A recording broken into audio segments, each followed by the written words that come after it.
నీకు ఈశ్వరుడు ఎప్పుడు ఏమి ఇచ్చాడో దానికి తృప్తి పడు. ఆ తృప్తికి కారణం ఉండక్కర్లేదు.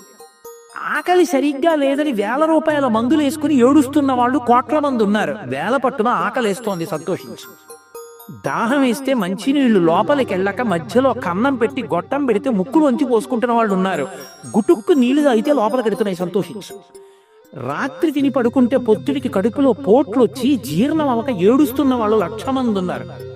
తిన్నది గుండ్రాయి అయినా సరే తెల్లారేటప్పటికి జీర్ణం అయిపోతుంది, సంతోషించు. పడుకుంటే నిద్ర పట్టక చారెడు మాత్రలు వేసుకు పడుకుంటున్న వాళ్ళు ఉన్నారు. తలగడా మీద చెయ్యిట్టుకుని ఇలా పడుకుంటే నిద్ర పడుతోంది.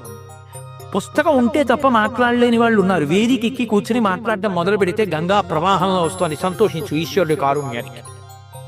కొంతమంది కూర్చోలేని వాళ్ళు ఉన్నారు, కూర్చుంటున్నావు. నడవలేని వాళ్ళు ఉన్నారు, నడుస్తున్నావు. చూడలేని వాళ్ళు ఉన్నారు, చూస్తున్నావు. వినలేని వాళ్ళు ఉన్నారు, వింటున్నావు. ఈశ్వరుడు నీకు ఇచ్చిన దానికి ప్రతి